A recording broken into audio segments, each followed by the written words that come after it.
right? What I'm starting to see as we look at this is we're really good at saying how we're going to do it step by step, maybe, but we don't get down to the why. Other than, maybe it's the person-centered care or how are we going to try to approach this? We know it's necessary, but I think that we don't hit on the why, right? And I don't know who this man is, but I love just his face. And when I see pictures like this, I want to know the story, right? I want to know, why are you smiling? Tell me about what has occurred in your life, right? So that is kind of where we're at. And then I will walk you through the agenda a little bit. If I need to move, I'm not real sure if you guys keep seeing it pop up at the top. We're good? Okay. So 4 things we'll look at today. One is the capturing, right? Talking a little bit about that process. Then the updating, and then how do we use it for programming? Now that I have this information, what do I do with it and how do I make it effective? And it all kind of boils down to the why. So I'm going to walk you through what I think a resident goes through in this, call it spectrum of whatever senior living offering we have, right? So let's start with before anyone even becomes a prospect, right? So I'm going to kind of go into the sales world for a minute. Sales, marketing should be everybody's world, right? And we know that 75% of leads that come in come from an agency, A Place for Mom, caring.com, the 2 big ones. And then there's tons of other ones regionally, locally, towns, cities, and still nationally, right? So when you go to search senior living, and we've all done it, the first thing that pops up is A Place for Mom, caring.com, and these are the local communities around you, right? And there's a whole gamut of those.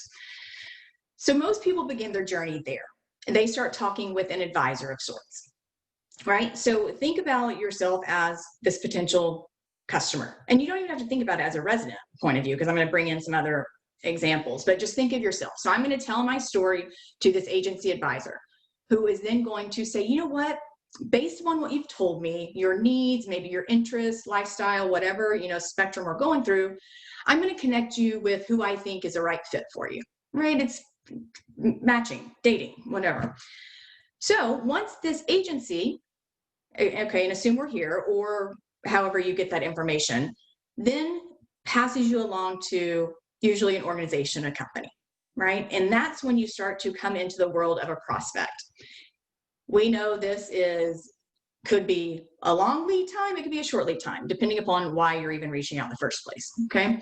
But we go through this CRM process. And so I don't know a single company, whether you are a standalone site or 500 communities, that does not have some type of sales discovery process. That's what salespeople do, right? I go and I'm going to do the discovery. So there may be an integration that flowed from that agency into your CRM. Probably not the most routine practice, or we're not that integrated yet. So this prospect starts to tell their story to a new person, asking some of these same questions, right? Let me get to know you. This is why, my community would be the best for you. And we know that they're often shopping between 3 to 5 communities. So they're telling their story 3 to 5 more times to the potential communities. Once they go from prospect to a move-in, however you want to quantify that, then we start getting this ERM information, right? So if you're just independent living or active adult, then we're not doing the ERM. But anything higher than that, you're going into an ERM now. Right. And so now we're getting all this medical history, and clinicals coming to ask you all this information. We're getting stuff from doctors. Right.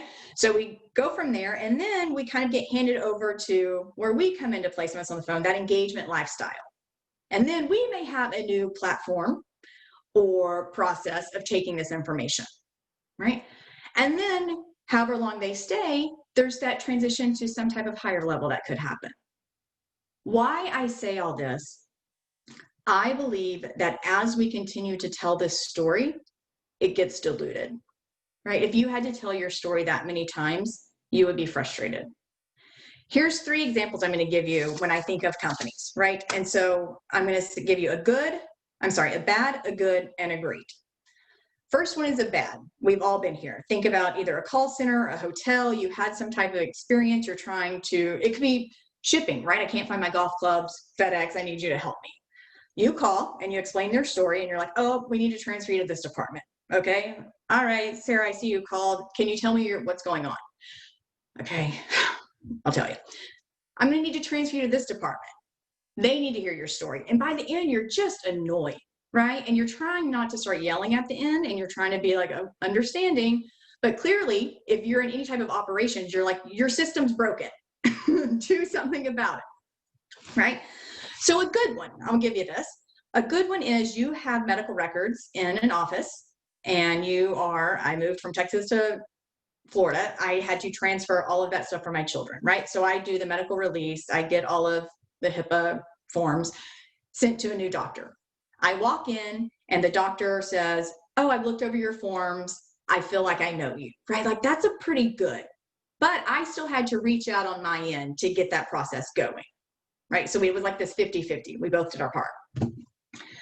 When I think of great, and not to Amazon's horn any more than they need to be, but when you think of this data capture of a story, to me, Amazon does it impeccably, right? They know what I ordered yesterday, so they're going to push me information about it.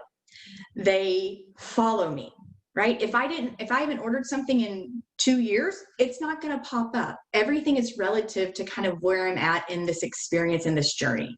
And they know that, right? And it is a data point capture. But it's on, why I say that is because they're taking that daily interaction and they're using that AI to make it as individualized as possible, right? So dream state, I would like everything to integrate and the resident would only have to, or prospect would only have to tell their story once. They go through the continuum of care. And then when they do discharge, we have this rich biography that's in a data set that goes with them. I especially think of this from a memory care perspective. Right? Like if have all this and we've told it, and then someone transitions into memory care and the staff member's like, okay, I need to get to know this person. Wow, we just lose a lot of it. Okay, so there are 2 ways that I think you can find this resident story. Okay, there's the facts. A lot of times it's demographic, age, gender, what was your past occupation, do you have any grandchildren? How many children do you have? Where did you live? Right? It's the start of the story of a person, right? A little bit of their past, but it's kind of facts. And then there could be, conditions, chronic conditions that we start to list out. Maybe some dietary needs, physical needs, mobility. We start to look at it almost from a care or defining how could we help this person. And then there's this idea of favorites, right? And favorites are what tell you about a person, right? We have our facts, but just because I knew you were an accountant, if I presume that you love accounting, that could be a really bad assumption. What if you hated being an accountant your whole life, but that's just what you did? So if I start having a conversation with you about numbers or accounting, just based upon what you did 30 years ago, that could go one of 2 ways, right? So when we look at this, I want you to think about, as you're capturing this resident story, how many data points are you getting on a person, right? Not just their care needs, not just their demographics, but points of interest, right? And I think the best way, if you're in a community setting, most staff, we have this 30 to 40% that we know everything about, right? They're the more vocal ones, sometimes the extrovert, and they just talk more, right? Those are not the people we need to keep figuring out their story. Well, we do a little bit, but it's those other people that we don't know their story. That's who we go after, right? And so why I say that about this facts and favorites, when you look at the idea of community and you think about communities that you belong to, it's not just proximity or location or a vested interest that create a community, right? But it's all these other things. And as community builds, you learn more and more about people, right? So facts and favorite, really trying to distinguish those as you're doing kind of whatever intake that is, right? So moving in, as we kind of go through this capturing the resident story, Found this the other day and I love it. When I was at Holiday, we had a concerted effort to really look at this, whatever welcoming process it was, right? And when I looked at this model, I learned a lot about what could have been done better. Um, and I think that's a really good place to be, is when we can look at what we've done, but realize there's opportunity to do better, right? So what we know is in this curve, there's things that it looks at. It looks at the idea of change versus the idea of transition. And change is an external event or situation, right? It is almost the causation as to what is happening, why senior living may be the place to go, right? And it can happen very quickly, meaning I can move from my home one day into a community the next day, right? That's change. It's not the idea that, older people don't like change. People in general don't like change, right? So push that aside. Oh, we can't change it. People don't like change. But so this idea of change, and then look at the idea of transition. And transition is really done in this neutral zone, right? But if we think about when people move into a community, there is a lot of ending that is happening, right? Denial, shock, I don't want to leave my house, I don't want to leave my pets, could be a number of things, right? And how long does that last? I want to study this more, but I don't know, right? And you see it, it could be a week for some people, it could be 6 months for other people, right? Still grieving that loss. But then there's this neutral zone, right? And we'll talk about this empathy coming up in a minute, but of curiosity, uncertainty, highs, lows, and stability. And then once we figure that out, we go into this new beginning where there's hope and there's optimism and clarity. And who am I in this community? Where do I fit in? Where do my skills fit in?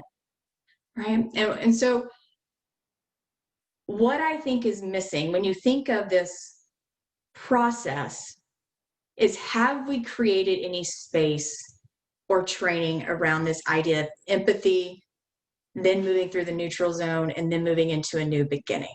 And that resident story and how we capture it has so much to do with these 3 stages, if you will, of transition, right? So think about how people are starting to tell their story in these different phases. So empathy, and this goes back to think of that first one, the endings. Empathy is a respectful understanding of what others are experiencing. Instead of offering empathy, we often have a strong urge to give advice or reassurance and need to explain our own position or feeling. Empathy, however, calls upon us to empty our mind and listen to others with our whole being. Okay. So here's where I want to be cautious, but I want us to think about this idea of how we sell senior living, right?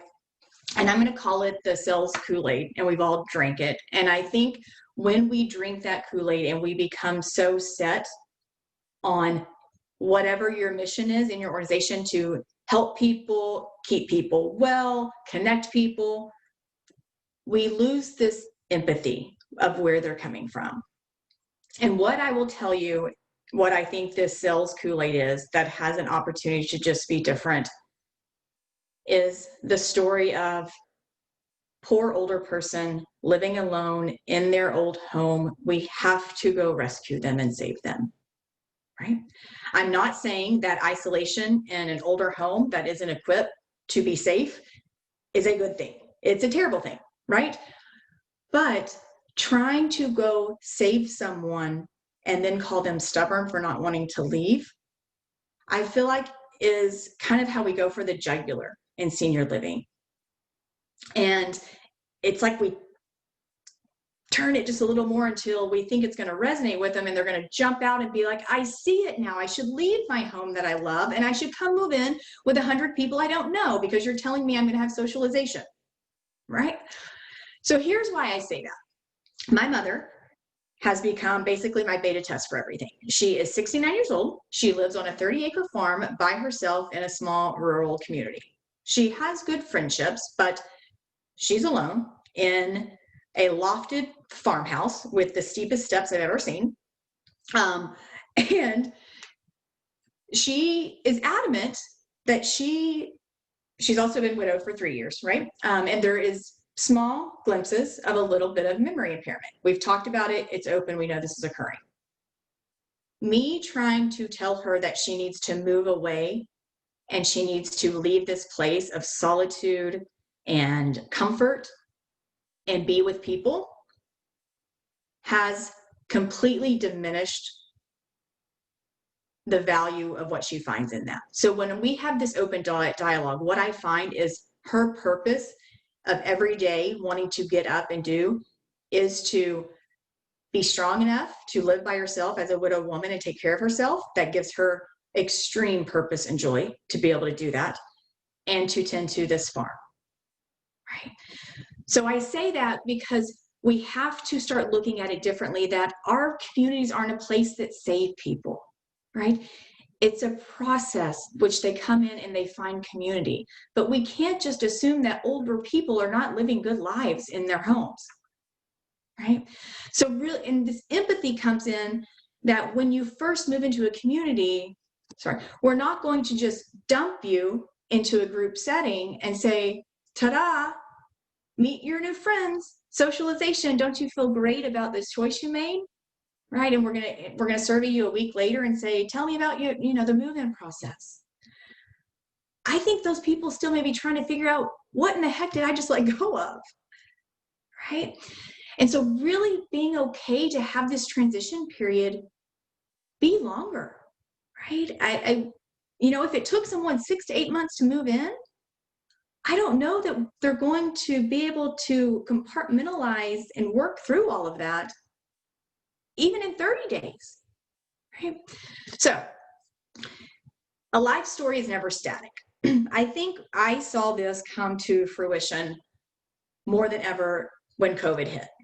Because what's the first thing we did is we had to inform families, right? So we ran to all of our files and we got all of the emergency contact information and we started blasting out emails and text messages. And what happened? A lot, right? That's not my families had a falling out. That's not who I want on my contact list. That's not my emergency contact. Numbers change, people moved, email addresses bounced back, right? And so then I started going down, how often do we update the life story when someone moves in, right? Do we go back and ask, after you've transitioned, what now? I use the analogy of if it's your freshman year in even high school or college, if they asked you day one of your freshman year who you were, and that stuck with you for that entire year, you better believe you are completely different by the end of that first year journey into a new setting, right? I think COVID, right? If someone would have asked you your story beginning of COVID and we kept it static and now we look at it now. So every day we evolve, and every day the people living with us in our communities are evolving and becoming more and more, right? So the process, we can't just be good at the beginning. It has to be continuous, and we have to find ways to work it in. And then we have to find ways to do stuff with that data we collect, right? So I'm going to go back to kind of that idea. How, and so think now what I'm collecting about people, and then how is it through this transition process, right? So meaning, is your collection static or is it fluid? And what I do want to throw in a minute is participation it's a data point, it's one, but we cannot just take participation of group activities and say that that is a person, right? That is just one component of it. And all of this is this engagement, this story. So when we talk about programming strategies, okay, Sarah, we're talking about all this stuff. Now, what is this? You talk about programming. Anytime I do a presentation and it's the practical of, okay, now you're talking about this, but how do I do it? That's always what people want more of, right? I wish it was that easy to say, this is how practical it is and here, go do it. But sometimes we have to back up a little bit before we can just put it in a program component. So here's 5 things that I'll kind of, or sorry, 4 things to kind of look at and we can go over. One is, how do I take this life story and build offerings to match? Okay. it's one thing to capture data, but if we don't go back and review that data and we don't layer it against what we're offering, it's not good data if we don't have an action to do with it, right?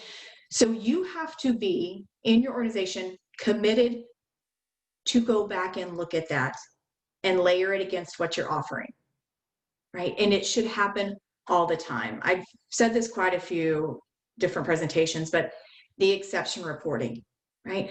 The best way to figure out offerings to match your life story is to find out who's not doing something. Look at their life story, layer that against what you're offering, and figure out where those gaps are. Don't start with the 40% that are doing everything, right? Go find the people that aren't involved, that don't show up on that participation report, and start with them and figure out what that life story is. Because the problem is you can't just go take 100 or 200 life stories and think, I'm going to, unless you have a great tool that's doing this for you, there's still a lot of manual process in that, right? So start with what you know you can do. The other one is this corporate standards versus community standards. The idea at a corporate level is exactly that, standardization, right? We want to know that our brand is consistent, that what we tell people, that what we're selling is really what we do, right? And people love accountability. If you start to look at the one thing that employees love the most, it's this idea of accountability, right? And so that's where some of those corporate standards come in. But then you also have to be able to step back from a corporate level and say, what is the synergistic life story of the people in this community, right?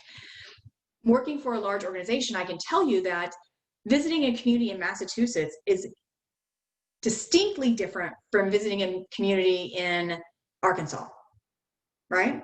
And so how do you take those life stories and allow for some autonomy at the community level to create programs and offerings that are just distinct to that one community and be okay with it, right?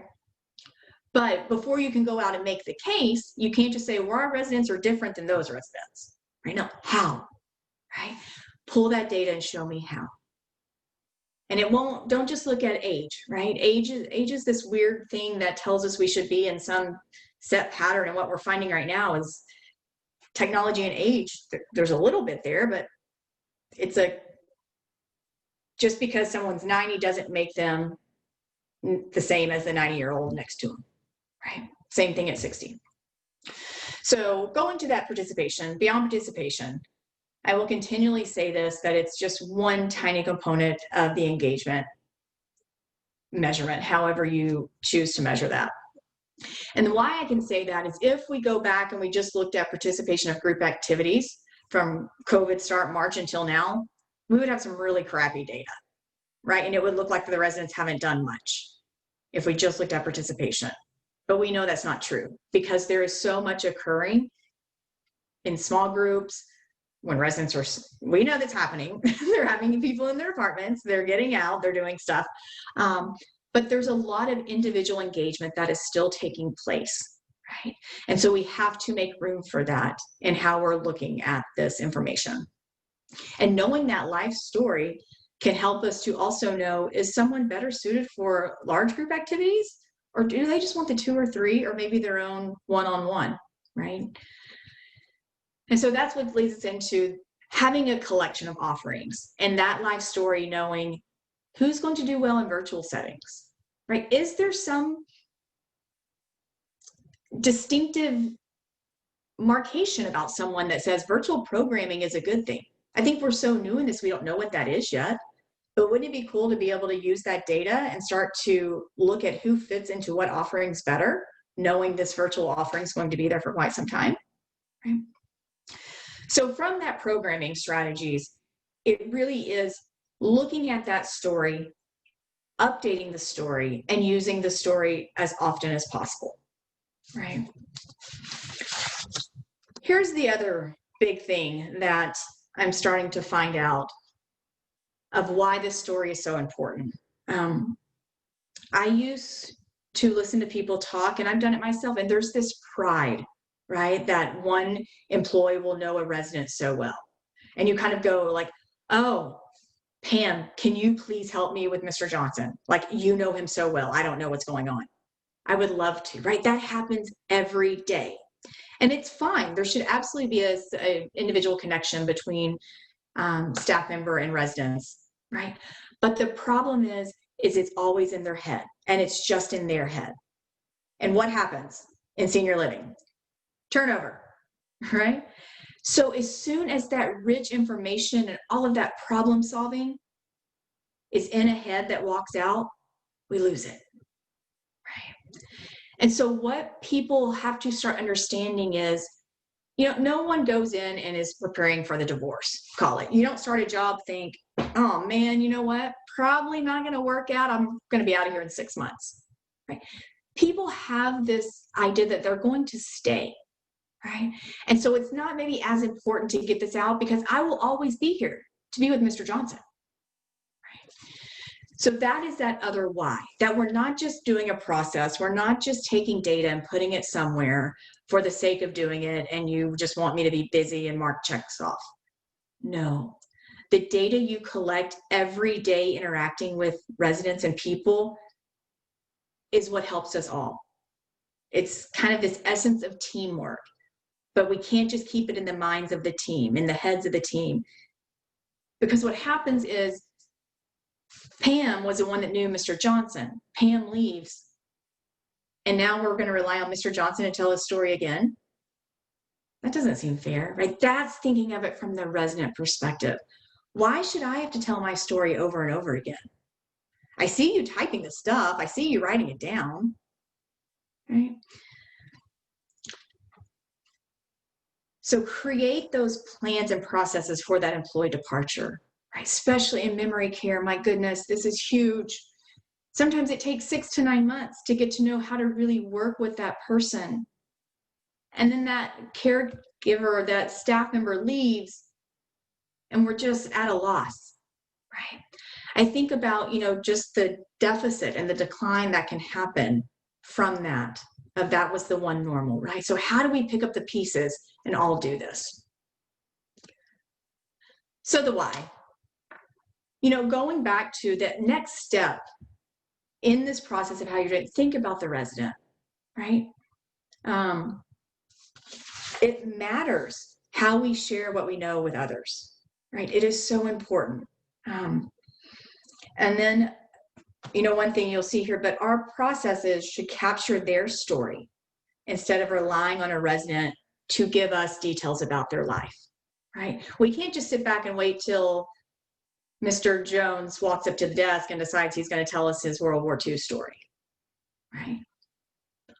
We can't force it out of him either, but we can create processes that continually ask questions and continually capture this story through this transition period.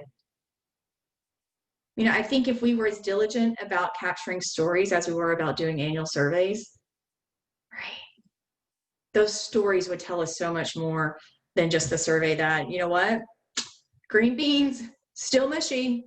They've been mushy for the last 8 years, right? But what if we knew intimate details that could help us with residents, right?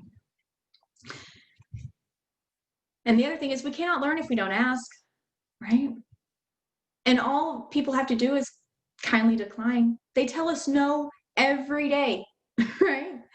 If you've invited them or asked them to do something, they'll tell you no, it doesn't bother them. My mother is telling me she has no problem saying no, and it is the absolute best thing about life and getting older, because you just don't have to say yes, right? And how I think about this, right? So none of us have been, obviously, maybe some of us, we work in senior living, we work in some type of it, but we've never lived there unless you lived there for a stint, right? With a community, or you were trying to do something. We don't know what it's like. So my only analogy is, I cannot imagine if I went from 7th to 8th grade, 8th to 9th grade, and I just showed up to my 9th grade teacher and I'm like, hi, I'm Sara. And she's like, oh, hi, right? There's a reason you have these report cards and curriculum and transcripts that follow you, right? And so think about not only how do we capture that when residents are first coming to us, and how do we share it through our systems, right? That's when we start talking, the integrations are so important, right? We're really good in our functional teams of getting that information, but if we don't share it, other than talking about if someone's going to move out, so we really want to share that information and save them, right? We're good at that. But how do we take that story for the benefit of the resident and pass it forward each step of the way, right? And then when they're leaving, I wish we would get to a spot where it's not about this competition and, oh, you're going to a competitor, boo. But we would say, here is your transcript of life with us for the last 3 years. Where you're going needs this to take the best care of you, to engage you through this continuum, right? And how grateful would you be as a staff member when you receive that? And we're not there yet. It's not electronic. We can't pass it on. But I would urge you to think about when someone leaves your community, what goes with them that you have, right? Obviously HIPAA compliant, if you're in a care setting, but what can you give to that next person to pay it forward, right? So that is my approach for this month and why this resident story is so important, and what we want to do. So I'm just going to open it up. I don't know what the chat looks like, but if there's dialogue, but yeah, let me mute for a minute and I'll let you, Micah, come back. All right, you're good. Okay. So that was a great presentation. I mean, I think a lot of people were quiet because they were just so enthused by what you were saying and entranced. They just couldn't stop just staring and listening. So far, a lot of people were commenting. I know early on, who was it? I think Kelly said the first thing. I'm looking. Oh, hold on. Some other people trying to join in. Let's see. I'm looking. I know there was one. Excellent points there. Repeating yourself numerous times is exhausting and dilutes the message each time too. We missed out on the critical information that is so relevant to the individual. And then there were a few other that were, appreciating what you were saying. Allow each community to have its own personality is so important. And that was from Michelle Major. And then Ann Welliford said, great point about the heterogeneity of longevity and the importance of a person-centered approach. Each community has its own culture.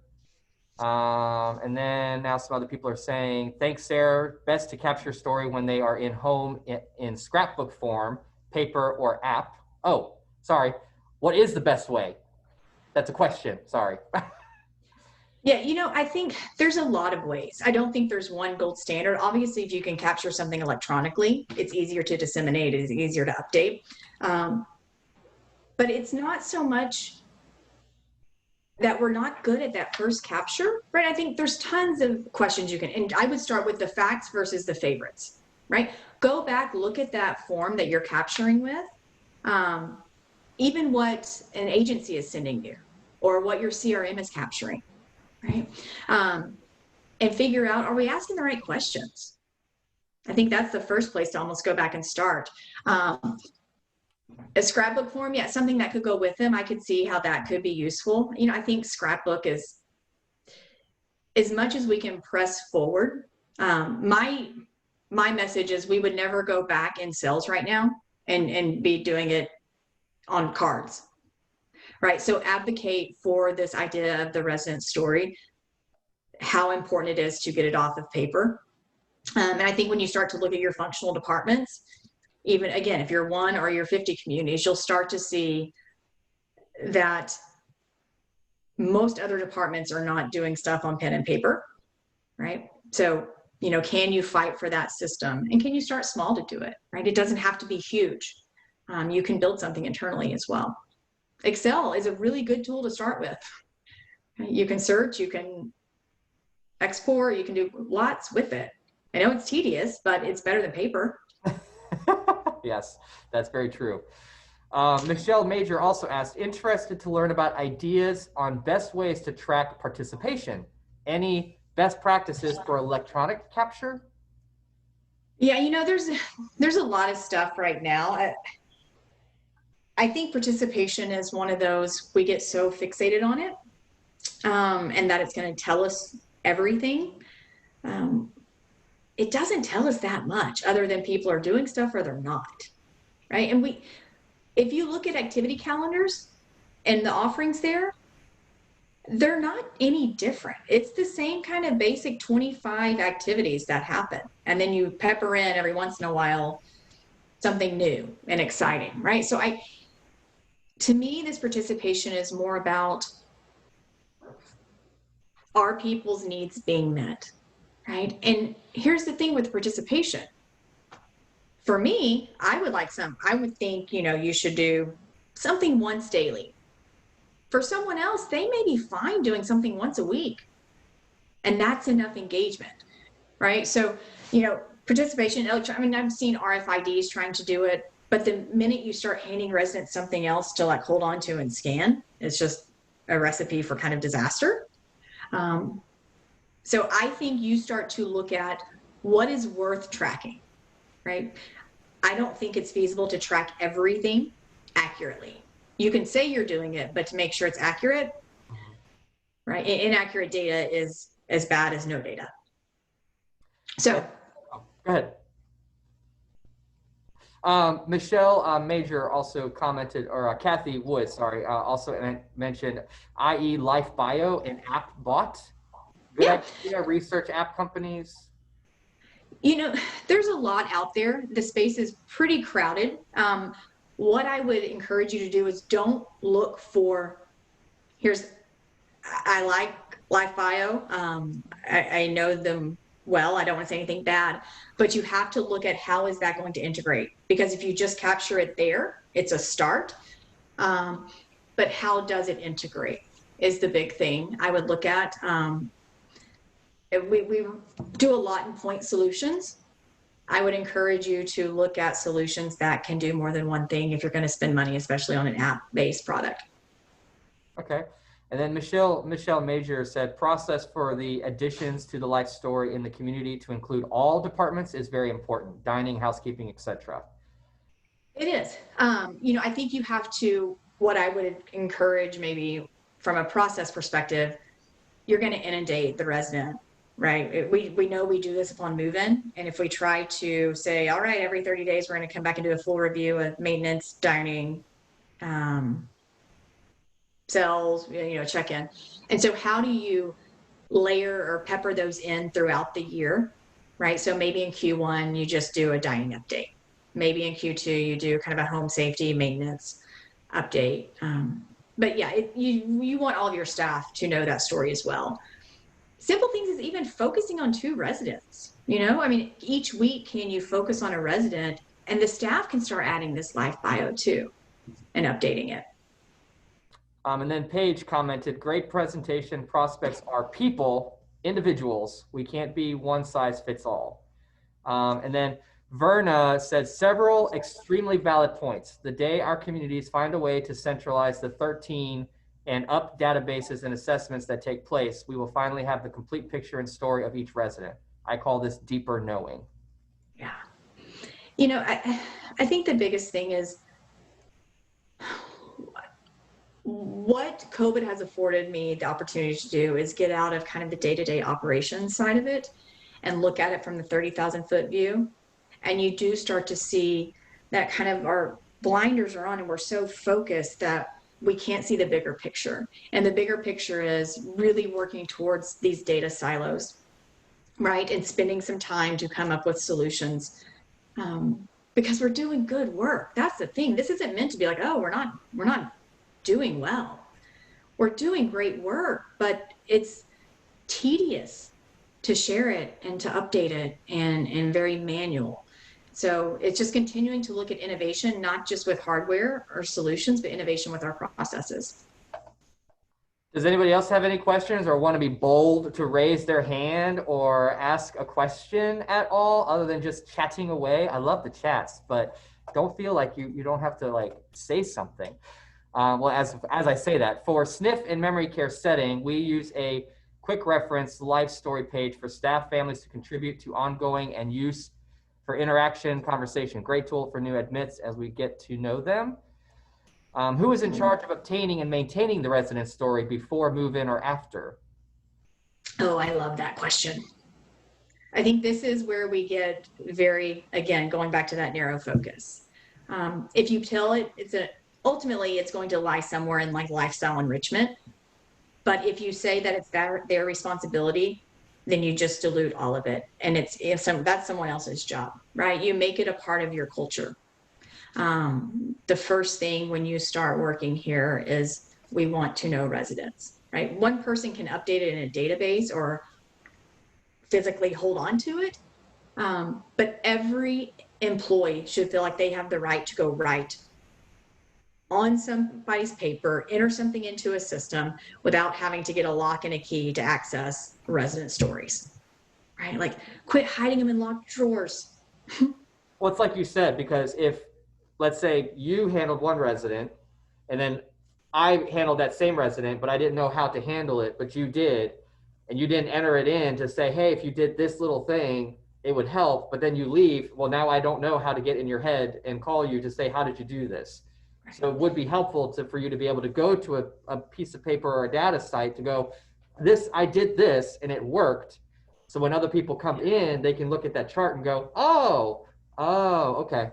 Yeah. And rewarding that staff member, making that is a huge accolade, right? Your skills and your talents are so valuable. We need them. You're kind of like the lifeblood right now.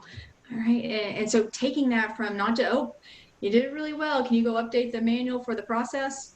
Check, and then check it off and make sure you did it. No, it's got to be this, gosh, that is great stuff. We can't ever lose it. Your abilities are priceless. They are. And then thank you, Sarah, for your thoughts. Julie Bingham said again, someone needs to have the oversight or we run into privacy issues. I love the idea. Just know the pushback I have gotten over the years trying to implement similar ideas. Yeah. No, I get it. Yeah. I mean, you have some HIPAA issues, you do. But I don't think we stop, right? Just because it's pushed back, maybe it's helping someone see differently rather than just a privacy issue, but what is the greater outcome of having this, right? It's a risk versus reward. Does anybody else have any other questions? Hands raising or the cool reactions of a hand going up? I hear somebody talking or came on mute. Who did that? Nobody? Okay, I was just hearing things. So I saw somebody in the chat. They said, I continue. Zandy. Go ahead, Zandy, while I read. Yeah, so coming from not exactly the same field as this topic, but a technology type of point of view, do you find that communities, and maybe this is for the participants as well, are using technologies that integrate from one platform to another as you talk about data silos? Whether that's like a direct integration or something that just has the ability to do it. So a consultant could come in or whoever could come in and make those integrations. So one system can say, we know what happened in your EHR and that's reflected in our resident story application or program. Integrations are starting to happen. I'll let other people speak to it. It's in the last 18 months, there's been a lot more integration. You see kind of some of the main players coming out and making some good integrations between EMRs and CRMs. It's starting to get there between EMRs and resident engagement platforms. And then even, from the agencies integrating with the CRMs, there is some share going on there. So it's starting. I think it's just continuing that the operators have to press the technology companies to integrate, right? Like don't sign contracts and then expect integrations to happen once you sign a contract. I would hold out and see always ask what's on the roadmap in terms of integrations, because they're predefined quite often. Thank you. Pretty good question. Pretty good conversations. My goodness, I love the discussions because they're deep Yeah. and they get into it. I also think having a check-in with family on an annual or biannual basis is fruitful, especially if a resident has some form of cognitive issues. That way we are still discovering and learning about the resident from them, from staff, and from family. The circles of influence around a resident also impact their story. That was from Kelly. Yeah.